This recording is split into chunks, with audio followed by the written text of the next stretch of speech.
নতুন বাংলাদেশে একজন খুনির মৃত্যু, কারিনার জন্য উল্লাস ও শোক।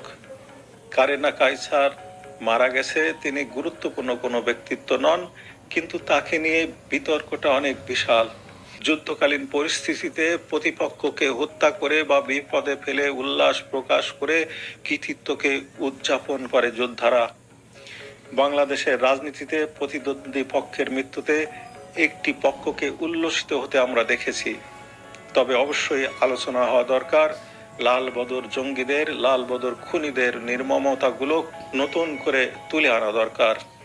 দানবের রাজত্বে, খুনের আতঙ্কের মধ্যে প্রতিদিন কেউ না কেউ, কোথাও না কোথাও লাল বদরদের হাতে মৃত্যুর ঘটনা ঘটেই চলেছে।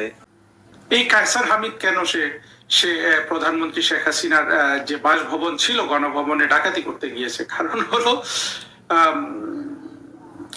কায়সার হামিদ পাবলিক কোম্পানি খুলে অনেক মানুষের টাকা আত্মসাৎ করেছে, সেই টাকা সে ফেরত দিচ্ছিল না। 10 বছরের মাথায় সরকার তাকে গ্রেপ্তার করতে বাধ্য হয়েছিল।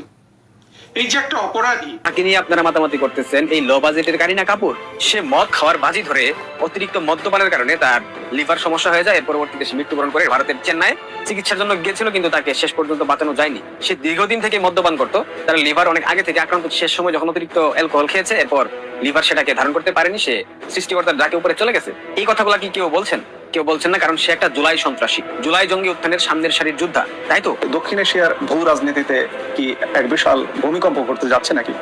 যে বঙ্গোপসাগর এতদিন ভারত আর চীনের দাপুটের ক্ষেত্র ছিল, সেখানে এবার সরাসরি প্রবেশ করছে সুপার পাওয়ার আমেরিকা।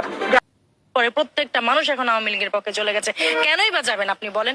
একই জায়গায় দুইটা দল। উনি তো প্রমাণ করে দিয়েছেন যে উনি এই দেশের হচ্ছে গিয়ে একজন মহানায়ক, একজন হিরো ছিলেন। প্রধানমন্ত্রী শেখ হাসিনা উনি তো এটা প্রমাণ করে দিয়ে গেছেন। উনি প্রত্যেকটা খাতে, আজকে দেখেন বিদ্যুৎ বলেন, তেল বলেন, আপনার জ্বালানি বলেন, এই যে রূপপুর পারমাণবিক কত বড় একটা ছিল, প্রজেক্ট ছিল, এই প্রজেক্টটা বাতিল হয়ে গেল। আজকে দেখেন সারের কি অবস্থা। উনি বলে কাতার থেকে কিনে নিয়ে এসেছেন। আপনি দেখেন উনি কত বড় মহান রাষ্ট্রনায়ক ছিল, সে বাইরে থেকে তখন সার কিনে নিয়ে এসেছে। আসাম থেকে হচ্ছে উনি তেল কিনে নিয়ে এসেছিলেন, এবং আসাম থেকে তেল কেনার কারণে এই বাংলায় এই অসভ্য জনগোষ্ঠী, কিছু যে জনগোষ্ঠী যারা হচ্ছে সবসময় আওয়ামী লীগের বিরুদ্ধে কথা, তারা সেই আসামের ওখানে এমনকি তার বিয়ের কথাও বলেছে, এরকম বাজে কথা বলেছে। সেই আসামের মন্ত্রীর সাথে তাকে বিয়েও দিয়ে দিয়েছে। এই যে কথাগুলি বলেছে, তার দেখেন রেভেল আজকে ঘুরে ঘুরে কি হচ্ছে দেশে। এবং এনসিপি এখন কেন বলবে না? কারণ তাদের তো কোনো ভালো কাজ নেই, ভালো কর্ম নেই।